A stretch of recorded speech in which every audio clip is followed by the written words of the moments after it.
Hello children, welcome to Sandhya tutorials. Exercise 6.1 loni question number 3 ni solve cheddam.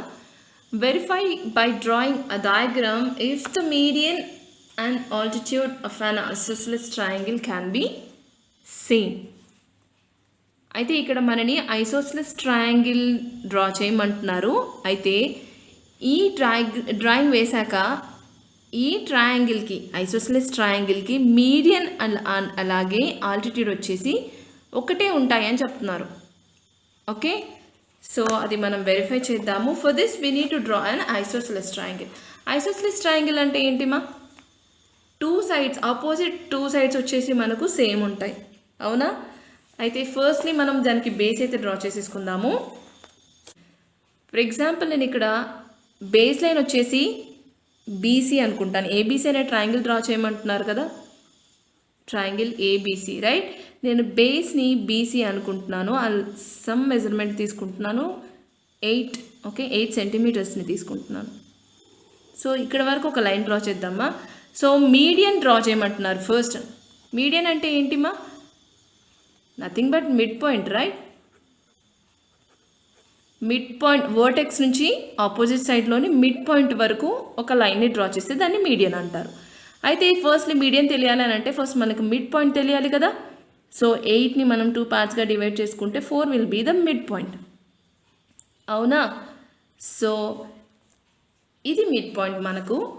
Next ఈ mid point నుంచి మనము ఒక altitude draw చేయాలి. Altitude is nothing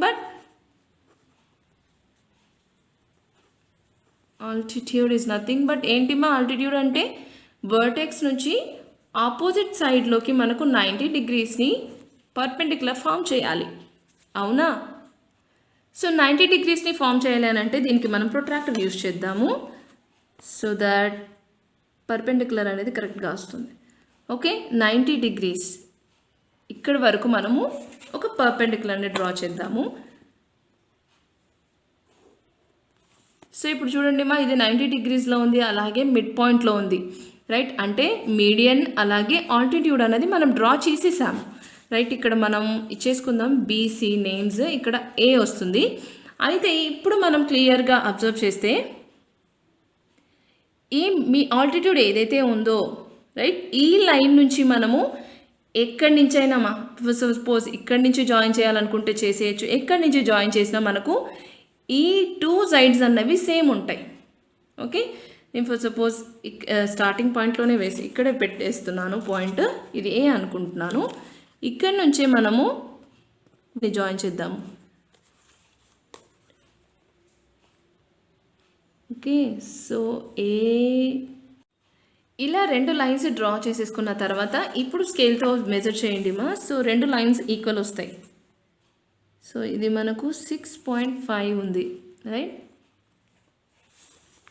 AB వచ్చేసి 6.5 ఉంది, అలాగే ఏసీ వచ్చి కూడా మనకు 6.5 ఉంది, రైట్?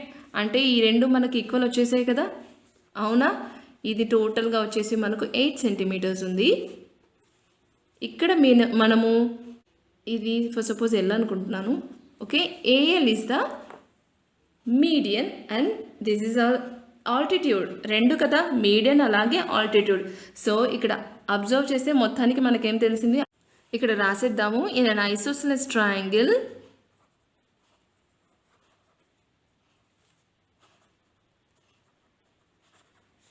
ఏబిసి, ఈ ట్రయాంగిల్లో ఏఎల్ ఈజ్ ద మీడియన్ అలాగే ఆల్టిట్యూడ్, రైట్? 2 ఒకటేమా of the given triangle.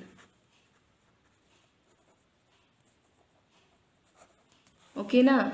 So ఇలా రాయాల్సి ఉంటుంది. ఐసోస్సెలస్ ట్రయాంగిల్లో మీడియన్ అలాగే ఆల్టిట్యూడ్ వచ్చేసి 2 సేమ్ అనమాట, right? This is the end of the third one, and next will move to the 6.2 exercise.